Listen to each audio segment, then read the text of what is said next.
మొత్తం చూడండి, మీకు బాగా నచ్చుద్ది. ఓం అరుణాచలేశ్వరాయ నమః.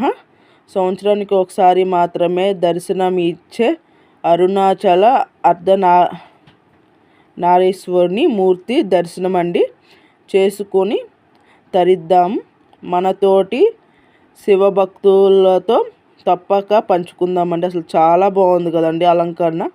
అర్ధనారీశ్వరి మూర్తి దర్శనము అంటే శివుడు పార్వతి కలిపి సగం సగంగా అర్ధనారీశ్వరుడు అంటే చాలా బాగుంది కదండి. నా వీడియో నచ్చినట్లయితే లైక్ చేసి సబ్స్క్రైబ్ చేసుకోండి. బెల్ మీద ఆల్ మీద టచ్ చేయండి.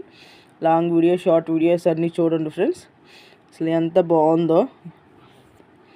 పంతులు గారు వీళ్ళు కూడా ఎంత బాగా అలంకరించారు అసలు అమ్మవారిని, స్వామివారిని. బాగుంది కదా ఫ్రెండ్స్. అందరికీ షేర్ చేయండి. చాలామంది చూడని వాళ్ళు ఇలా చూస్తారు. Bye friends.